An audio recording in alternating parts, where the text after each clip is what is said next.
Jajaran OPD dan ASN pemerintah Kota Palembang yang bekerja sama dengan masyarakat gelar kegiatan gotong royong di aliran Sungai Taligawe, Jalan Mangkubumi, Kelurahan 3 Ilir, Kecamatan Ilir Timur 2.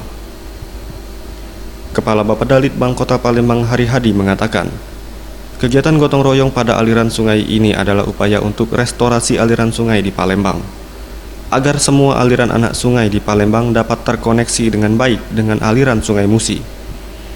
Dengan harapan jika semua sungai sudah terkoneksi dapat menjadi sarana transportasi untuk peningkatan perekonomian. Beberapa hal yang menjadi perhatian dalam restorasi anak sungai di Palembang adalah pendangkalan yang kerap terjadi sehingga mengganggu aliran air, seperti pada aliran Sungai Taligawe.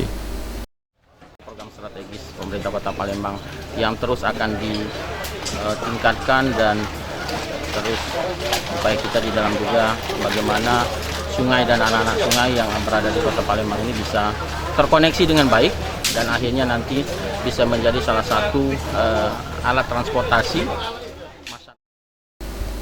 Ia menambahkan di samping restorasi aliran anak sungai, kegiatan gotong royong ini juga merupakan program revolusi mental untuk mengajak masyarakat berpartisipasi dalam pembangunan, khususnya menjaga kebersihan lingkungan di Palembang.